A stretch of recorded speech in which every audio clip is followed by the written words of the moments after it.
नमस्कार, किसान समाचार में आपका स्वागत है। मैं हूं साइमा खान। सबसे पहले नजर हेडलाइंस पर। पीएम मोदी ने स्वास्थ्य और मेडिकल शोध पर बजट उपरांत वेबिनार को किया संबोधित। कहा कि खून की कमी और कुपोषण जैसी समस्याओं से निपटने में सहायक हो रहा है राष्ट्रीय पोषण मिशन। पीएम ने श्री अन्न के महत्व का किया जिक्र।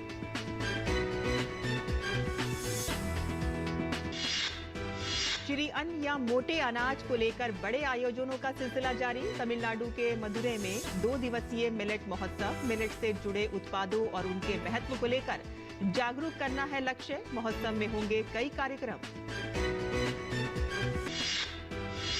यूपी सरकार का किसानों को बड़ा तोहफा। मुख्यमंत्री योगी आदित्यनाथ ने गन्ना किसानों के लिए 77 ट्रैक्टरों को दिखाई हरी झंडी। कहा कि किसानों का कल्याण और उन्हें आत्मनिर्भर बनाना है सरकार का लक्ष्य। कृषि विकास के लिए हो रहा है लगातार काम।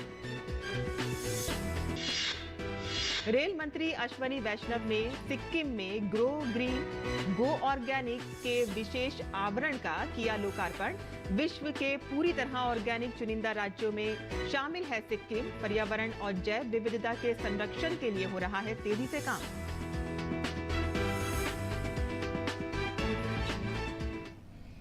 और अब समाचार विस्तार से। प्रधानमंत्री मोदी ने स्वास्थ्य और चिकित्सा अनुसंधान पर बजट उपरांत वेबिनार को संबोधित किया।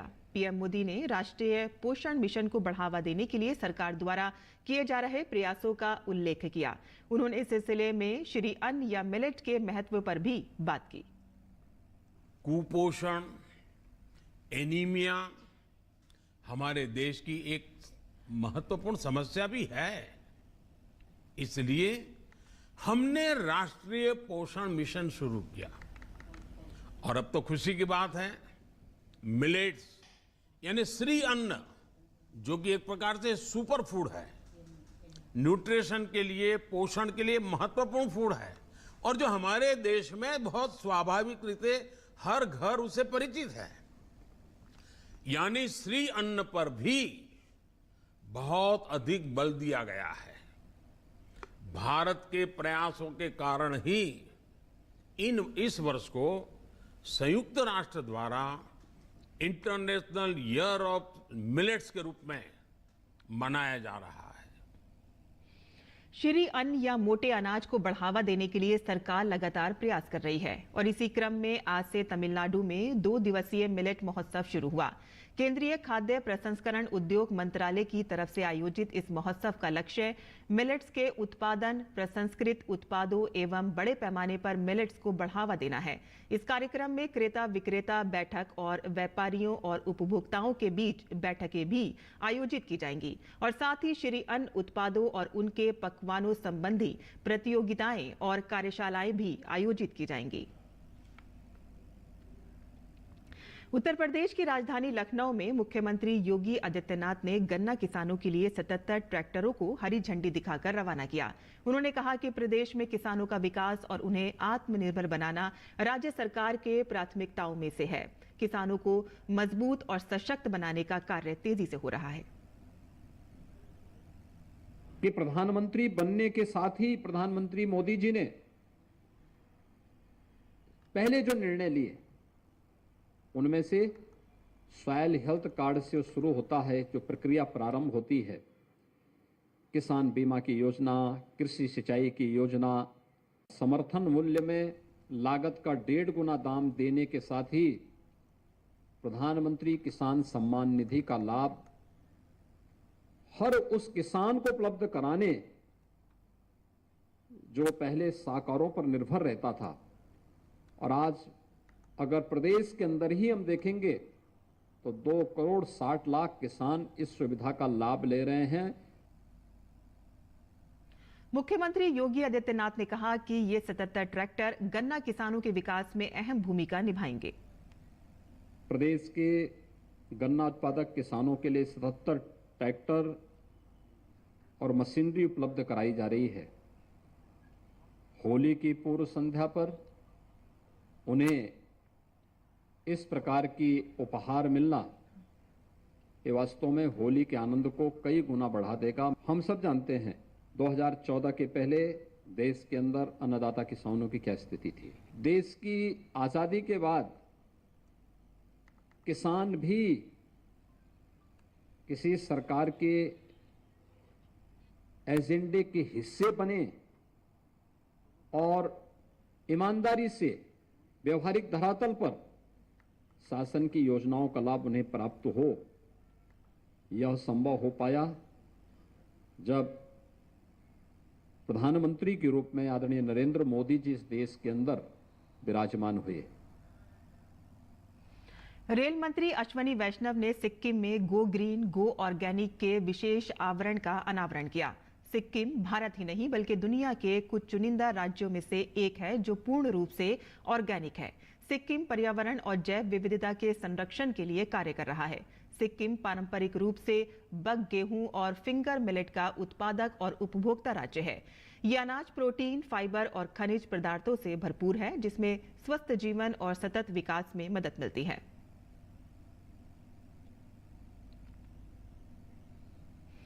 बुरहानपुर जिला मध्य प्रदेश का पहला 100% घरों में नल कनेक्शन वाला जिला बन गया है। जल जीवन मिशन के तहत 167 पंचायतों के 254 गांवों में घर घर नल से जल पहुंचाने वाला बुरहानपुर प्रदेश का पहला जिला बन गया है। बुरहानपुर जिले में करीब 42 करोड़ रुपए की लागत से 310 जल संरचनाएं तैयार की गई हैं। प्रधानमंत्री मोदी ने ट्वीट कर बुरहानपुर में हुए जल जीवन मिशन के तहत नारी शक्ति के प्रयासों की सराहना की। प्रधानमंत्री ने केंद्रीय मंत्री प्रहलाद सिंह पटेल के ट्वीट को रीट्वीट कर लिखा कि बुरहानपुर में नारी शक्ति का ये प्रयास देश भर के लिए मिसाल है।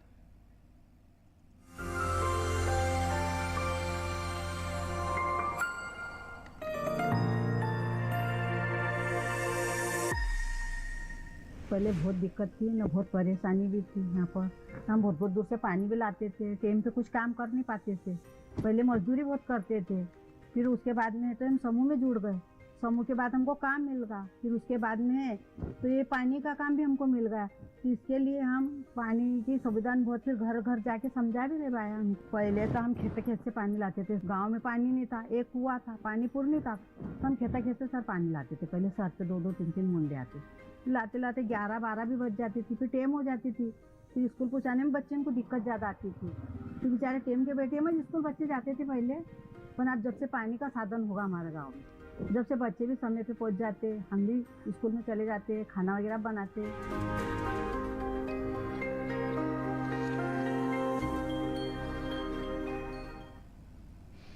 वहीं कृषि क्षेत्र में उच्च शिक्षा हासिल कर आज कई युवा स्वरोजगार हासिल कर आत्मनिर्भर बन रहे हैं। राजस्थान में जयपुर जिले के सुंदरपुरा निवासी डॉक्टर श्रवण कुमार भी इसकी एक मिसाल हैं। उन्होंने पीएचडी करने के बाद सरकारी नौकरी करने के बजाय स्वरोजगार की ठानी। उन्होंने डॉक्टर ऑर्गेनिक के नाम से खुद की वर्मी कंपोस्ट यूनिट लगाई है। हमारे संवाददाता ओपी यादव ने डॉक्टर श्रवण कुमार से बातचीत की। नरेंद्र मोदी वेस्ट को वेल्थ में तब्दील करने के लिए लगातार देश के नागरिकों को प्रमोट करते रहते हैं और इसी संदर्भ में कृषि क्षेत्र में गोबर से गोवर्धन कैसे बनाया जा सकता है, किसान आर्थिक रूप से सशक्त और मजबूत कैसे बन सकते हैं, इसी का नायाब उदाहरण देखने को मिला है राजस्थान के जयपुर जिले के सुंदरपुरा के निवासी डॉक्टर श्रवण से। श्रवण ने डॉक्टर वर्मी कंपोस्ट के नाम से अपनी यूनिट लगाई है और इन्होंने गोबर से गोवर्धन यानी गोबर कंपोस्ट बनाकर इससे वर्मी कंपोस्ट से फार्म यार्ड और फार्म यार्ड से आर्थिक तरक्की का एक रास्ता नया निकाला है। ये बात करते हैं डॉक्टर श्रवण से। श्रवण, आपने क्या पढ़ाई की है और अभी आप क्या काम कर रहे हैं? डॉक्टर साहब नमस्कार। मैंने एमएससी पीएचडी दोनों ऑर्गेनिक फार्मिंग किया है और 7 साल से all India network project on organic farming empty Udaipur में मैं काम कर रहा था। कोरोना के अंदर जब लॉकडाउन आया तो मैंने सोचा कि क्यों नहीं पढ़ाई को मैं एक उद्यम के रूप में चेंज करूं और मैंने छोटे से स्तर पे एक वर्मी कंपोस्ट की यूनिट लगाई। 17 बेड की वर्मी कंपोस्ट की यूनिट लगाई और मैं आज उसको बढ़ाते बढ़ाते आज 1100 बेड वर्मी कंपोस्ट के ऊपर पहुंच चुका हूं और इसी के साथ साथ मैं मेरे गाँव के लगभग 16 लोगों को रोजगार उपलब्ध करवा रहा हूँ और देश के 40,000 युवाओं को मैं ट्रेन कर चुका हूं जो पूरे देश में जाकर वर्मी कंपोस्ट का अपना छोटा मोटा व्यवसाय स्टार्ट कर चुके हैं। लोग नौकरी करने के लिए पढ़ाई करते हैं, लेकिन आपने नौकरी करने के बजाय स्वरोजगार को प्राथमिकता दी, ऐसा क्यों? वर्मी कंपोस्ट का स्टार्ट किया, शुरू में प्रॉब्लम आई तो मैंने सोचा कि मैं डॉक्टर ऑर्गेनिक नाम से अपनी संस्था रखने जा रहा हूं और पीएचडी एमएससी ऑर्गेनिक में किया है। मेरा ही सफल नहीं होगा तो फिर किसान कैसे करेंगे? तो एक वो थोड़ा मोटिवेशन भी था कि मैं करके लोगों को दिखाऊं जिससे जो देश के किसान है इस काम को करें। कोई युवा है जो पढ़ लिख के स्वरोजगार करना चाहता है, वर्मी कंपोस्ट के फील्ड में आना चाहता है, तो उसके लिए ये किस तरह का फील्ड है? डॉक्टर साहब, बात ऐसी है कि आने वाला समय प्राकृतिक खेती और जैविक खेती का, जिस प्रकार माननीय जो अपने प्रधानमंत्री नरेंद्र मोदी जी इस प्राकृतिक खेती की मुहिम को छेड़ चुके हैं, आने वाला समय जैविक खेती का है। युवा इस बिजनेस को यदि करना चाहते हैं तो मैं बता दूं कि इस बिजनेस को करके एक आप अच्छा मुनाफा भी कमा सकते हैं और एक सोशल काम भी कर सकते हैं। प्रधानमंत्री नरेंद्र मोदी प्राकृतिक खेती को बढ़ावा देने की बात करते हैं। वर्मी कंपोस्ट एक महत्वपूर्ण एलिमेंट है, तो किस तरह हम प्राकृतिक खेती को बढ़ावा दे सकते हैं, पौष्टिक और शुद्ध खाद्यान्न देश के नागरिकों को दे सकते हैं आपके इस एंटरप्रेन्योरशिप के जरिए? वर्मी कंपोस्ट बिल्कुल सस्ते स्तर पर आप बना सकते हैं। वर्मी कंपोस्ट की डॉक्टर साहब कई सारी विधियां होती है, लेकिन जो सरफेस मेथड है, जो लो कॉस्ट मेथड होती है, जो प्लास्टिक की पन्नी बिछा के नीचे जमीन पे उसमें बेड बनाई जाती है, उसके ऊपर केंच छोड़कर 60 दिन तक हम पानी का छिड़काव करते हैं। 60 दिन बाद में जो खाद तैयार होती है वो बिल्कुल ब्लैक गोल्ड होती है, जिसको हम काला सोना कहते हैं। उसमें सभी न्यूट्रिएंट्स और 17 पोषक तत्व आवश्यक होते हैं पौधे के, वो उसमें मौजूद होते हैं। जो किसान यूरिया डीपी डालते हैं उनको 1-2 न्यूट्रिएंट मिलते हैं, लेकिन ये हमारा संतुलित खाद है जिसमें पूरे 17 न्यूट्रिएंट तो है ही है। उसके बावजूद जो वर्म से जो रिलीज होता है लिक्विड, उसमें कई प्रकार के हार्मोन होते हैं जो पौधे की वृद्धि बढ़ाने में महत्वपूर्ण अपना योगदान प्रदान करते हैं। तो ये डॉक्टर ऑर्गेनिक के नाम से विख्यात डॉक्टर श्रवण कुमार, जिनका मानना है कि पढ़ लिख कर नौकरी करने से बेहतर है आप स्वरोजगार करें। इससे एक और जहां दूसरे लोगों को आप रोजगार देंगे, वहीं दूसरी ओर प्राकृतिक खेती को बढ़ावा देश के किसानों की आर्थिक तरक्की में अपना योगदान देने के साथ साथ देश को हेल्दी और वेल्दी इंडिया बनाने का महत्वपूर्ण काम करेंगे। मेरे सहयोगी कैमरामैन किशन के साथ में OP Yadav, DD news, Delhi. वहीं दिल्ली स्थित राजघाट पर पूर्वांचल माटी महोत्सव का 6वां संस्करण रविवार को आयोजित हुआ। पूर्वांचल की कला संस्कृति को सहेजने के साथ साथ एक भारत श्रेष्ठ भारत की भावना को साकार करते इस महोत्सव में राजस्थान के राज्यपाल कलराज मिश्र ने भी भाग लिया। मेरा बचपन भी साथ ले आया गांव से जब भी आ गया कोई। जी हाँ, जब भी अपने गांव की सौंधी माटी की सुगंध की चर्चा कोई करता है तो गांव की गलियों और चौबारों में बीती बचपने की यादें ताजा हो जाती है। दिल्ली एनसीआर में रहने वाले पूर्वांचल वासियों को सांस्कृतिक रूप से आपस में जोड़ने के मकसद से नई दिल्ली स्थित राजघाट परिसर में पूर्वांचल महोत्सव माटी के 6ठे संस्करण का आयोजन हुआ। माटी महोत्सव में भाग लेने आए राजस्थान के राज्यपाल कलराज मिश्र ने कहा कि इस तरह के कार्यक्रम हमारी पारंपरिक संस्कृति और विचारों को आपस में जोड़ने का काम करते हैं। यह बहुत ही सुखद है कि आज आप सभी के साथ यहाँ इस माटी उत्सव में सम्मिलित होने का सौभाग्य मुझे प्राप्त हुआ है। यह महोत्सव हमारी उत्सव धर्मी संस्कृति का एक तरह से उजास है। इसके लिए आप सभी को बहुत बहुत बधाई और शुभकामनाएं। इस मौके पर माटी ट्रस्ट के चेयरमैन राम बहादुर राय ने कहा कि यह महोत्सव पूर्वांचल की लोक संस्कृति को दिल्ली सहित देश भर में आगे बढ़ाने का प्लेटफॉर्म है। माटी का जो आयोजन है वह माटी के बल पर, अपने बल पर पूर्वांचल का विकास हो सके या पूर्वांचल के लोग आगे बढ़ सके, इसकी एक कोशिश है। कार्यक्रम के आयोजकों के मुताबिक माटी की कला, संस्कृति और धरोहर हमारे मन को मिट्टी से जोड़ती है। निस्वार्थ भाव से आई थिंक जो माटी का क्रिएशन है वो सारा प्लेटफॉर्म है। आप देखिए सब लोग आते हैं, उनकी ख्वाहिश रहती है, कोई कुछ न कुछ करता रहता है। ऐसे ही मूवमेंट बनता है और मूवमेंट से जहाँ वहाँ के जो बच्चे हैं, जो वहाँ के लोग हैं, उनकी अगर तरक्की होती है तो सबको खुशी होती है। मेरा बचपन भी साथ ले आया गांव से जब भी आ गया कोई। हम लोग गांव घर और गांव की और पूर्वांचल की संस्कृति और संस्कारों को नई पीढ़ी तक पहुंचाने का काम कर रहे हैं। कार्यक्रम के दौरान पूर्वांचल की कला और संस्कृति को सहेजने में योगदान देने वाली विभूतियों को राज्यपाल कलराज मिश्र ने सम्मानित भी किया। मैं अब इंटेल इंडिया को लीड करती हूँ, उसकी प्रेसिडेंट हूँ और अब मेरे पास वो मौका है कि मैं इंडिया के लिए कुछ कर सकूँ और पूर्वांचल के लिए कर सकूँ। पूर्वांचल के लोग को एक दूसरे से जुड़ना बहुत ज़रूरी है, क्योंकि अगर आप हेल्थ के हिसाब से देखें तो पूर्वांचल अभी थोड़ा पिछड़ा हुआ है। हमको बहुत काम करना उस क्षेत्र के लिए। जो भी हम कर रहे हैं वो सिर्फ अपनी कंट्री के लिए, बल्कि कंट्री नहीं बल्कि अपने एरिया के लिए कर रहे हैं। तो अपने गांव के लिए हमने यहाँ पे जो भी हमारे पास प्रॉपर्टी थी वो पूरी हमने दिया हुआ है। माटी महोत्सव में भाग लेने आए पूर्वांचल वासियों ने कहा कि सांस्कृतिक धरोहर के प्रति असीम प्रेम ही हमें बार बार अपनी मिट्टी की ओर खींच लाता है।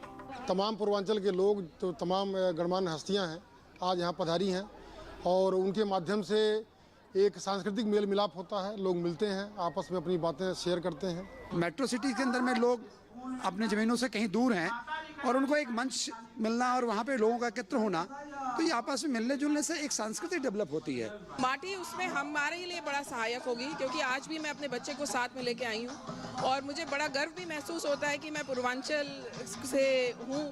पूर्वांचल की खुशबू से महक रहे राजघाट परिसर में आयोजित माटी महोत्सव के जरिए एक और जहां उत्तर प्रदेश के पूर्वांचल क्षेत्र की सदियों पुरानी लोक कला और बहुरंगी संस्कृति को सहेजने का काम हो रहा है, वहीं एक भारत श्रेष्ठ भारत की संकल्पना को साकार करने का सार्थक प्रयास भी किया जा रहा है। माटी पूर्वांचल महोत्सव के जरिए एक और जहां गांव में विरासत की जो तस्वीर है, भारत की जो संस्कृति है, भारत की सोंधी माटी की जो सुगंध है, उसको राजधानी दिल्ली में महकाने का काम किया जा रहा है। निश्चित तौर पर इस तरह के कार्यक्रम एक और जहां भारत की पौराणिक संस्कृति को जीवंत करने का काम करते हैं, वहीं एक भारत श्रेष्ठ भारत की संकल्पना को सच्चे मायनों में साकार करने का जरिया भी बनते हैं। मेरे से कैमरामैन एसपी दुबे के साथ मोपी यादव, डीडी न्यूज, दिल्ली। श्रीनगर की डल झील अपनी खूबसूरती के लिए दुनिया भर में मशहूर है। सर्दियों में यहाँ बड़ी संख्या में प्रवासी पक्षियों का भी आवास रहा है। अब इन परिंदों के लिए डल झील में एक बर्ड फॉरेस्ट रिजॉर्ट बनाने का कारनामा कर दिखाया है मोहम्मद यासीन ने। यासीन हर दिन इन पक्षियों को 2 से 3 बार खाना खिलाते हैं। श्रीनगर की डल झील, जिसकी खूबसूरती को देखने और जहां कुछ खुशगवार पल गुजारने के लिए पर्यटक खींचे चले आते हैं। सर्दियों में ये झील प्रवासी पक्षियों का भी पसंदीदा स्थान होती है। वैसे साल भर झील के विभिन्न हिस्सों में बड़ी संख्या में प्रवासी परिंदे नजर आते हैं।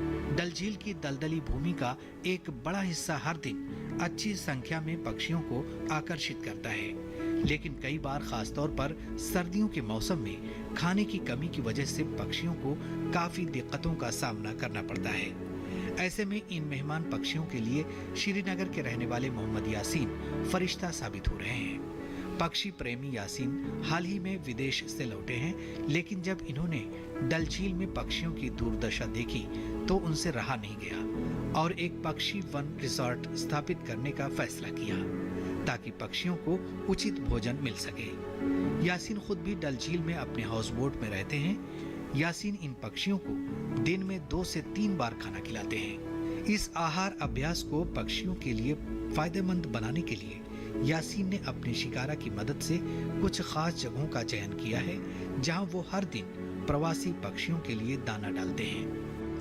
पहले तो मैंने थाईलैंड में देखा था, तो वहाँ से फिर मैं इंडोनेशिया में भी देखा था, तो वहाँ से यूक्रेन में भी देखा और स्विट्जरलैंड में भी देखा, तो 5-6 कंट्री का इम्प्रेशन पड़ गया बहुत ही अच्छा। तो वो देख के भी मैं यहाँ पे जहाँ रह रहा हूँ तो यहाँ पे भी बर्ड्स बहुत सारे हैं, तो इनको खाना देना हमारे धर्म मतलब हमारा मजहब बता रहा है, क्योंकि इनके पास एक लैंग्वेज नहीं है, तो हमें एज ए ह्यूमन बीइंग इनको फीड करना है, तो हम करते रहते थे। मैं यहाँ नहीं था तो मेरे मम्मी पापा करते रहते थे। यासीन की इस पहल से जहां पर्यटकों को डल झील में प्रवासी पक्षियों से रूबरू होने का अच्छा मौका मिल रहा है, वहीं स्थानीय लोग भी उनके इस काम की तारीफ कर रहे हैं और इस काम में उनका हाथ बटा रहे हैं। जब यहाँ पे फ्रीज होता है, ये लेक जब ये पूरा फ्रीज होता है, तो उस टाइम बहुत ज़्यादा मुश्किलात होती है एक बर्ड्स को, क्योंकि उनको कोई खाना नहीं मिलता है, क्योंकि वो सारा कुछ जम जाता है झील के अंदर। जब उनके ऊपर मेरे घर के सब पीछे बैक साइड से वहाँ पे भी हमारे यहाँ पे फ्रीज होता है, तो हम भी चावल वावल फेंकते रहते हैं। मगर इनका क्या है कि इन लोगों ने ये एक ना तरीके से जो फीड कर रहे हैं हर एक जगह पे, इसने ये बाहर जाके सीखा है, तो यहाँ पे आए हैं, तो यहाँ पे इन लोगों ने ये इम्प्लीमेंट किया है। डल झील में बर्ड फॉरेस्ट रिजॉर्ट की स्थापना से यहाँ पक्षियों की संख्या भी बढ़ गई है। यासीन को उम्मीद है कि उनकी इस पहल से यहाँ पर्यटकों की संख्या में और इजाफा होगा। Bureau report, TD news. और किसान समाचार में अब बात करते हैं मौसमी खेती की। किसान इस मौसम में कैसे रखें अपनी खेती का ख्याल, आइए देखते हैं।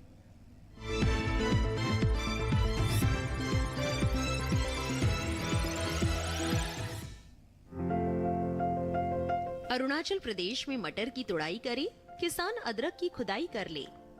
अदरक के खेत में पर्याप्त नमी बनाए रखें। यहाँ बीन्स की बुआई कर सकते हैं। बीन्स के खेत से जल निकासी का प्रबंध कर ले। साथ ही केले के खेत में सिंचाई करते रहें। अरुणाचल में मक्के की बुआई करें। अभी सरसों की कटाई कर सकते हैं। सरसों के खेत की देखभाल करते रहें। वहाँ किसान संतरे की तुड़ाई कर ले। संतरे में कीट लगने की संभावना बनी हुई है।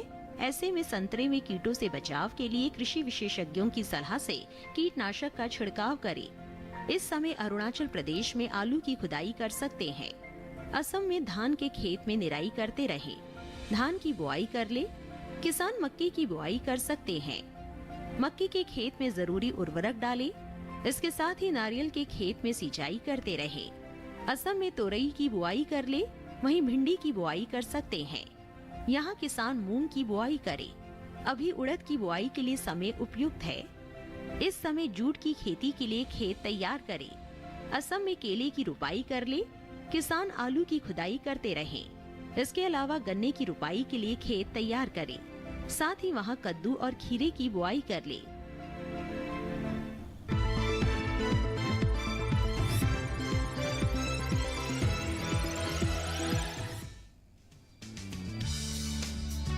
ये मौसम भिंडी की बुआई के लिए अनुकूल है।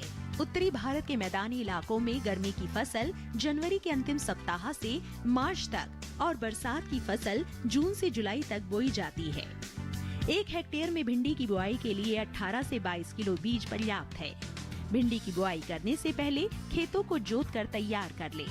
खरपतवार को साफ कर ले। बुआई करते समय कतार से कतार की दूरी 30 सेंटीमीटर और पौध से पौध की दूरी 13 से 15 सेंटीमीटर रखें। किसान भिंडी की कई किस्मों की बुआई कर सकते हैं, जैसे पूसा मखमली, पूसा सावनी, लाल भिंडी और IHR 31 आदि। पूसा मखमली किस्म की भिंडी की लंबाई 6 से 8 इंच तक होती है। ये भिंडी लंबी, सीधी, चिकनी और हरे रंग की होती है। पूसा सावनी किस्म की भिंडी की लंबाई 10 से 15 सेंटीमीटर होती है। ये लंबी, पतली, नरम, चिकनी और गहरे हरे रंग की होती है। पूसा सावनी किस्म की 1 हेक्टेयर में 80 से 100 क्विंटल तक पैदावार ली जा सकती है। लाल भिंडी लंबी, सीधी और गुदेदार होती है, जबकि IHR 31 किस्म की भिंडी की लंबाई 24 सेंटीमीटर तक होती है। ये मोटे गुदे वाली और हल्के हरे रंग की होती है। अगर बात सिंचाई की करें तो बुआई के तुरंत बाद फसल में पहली सिंचाई करें और फिर दूसरी और तीसरी सिंचाई 3 से 4 दिन के अंतराल पर करें। फसल की अच्छी पैदावार के लिए खेतों में समय समय पर निराई गुड़ाई करते रहें।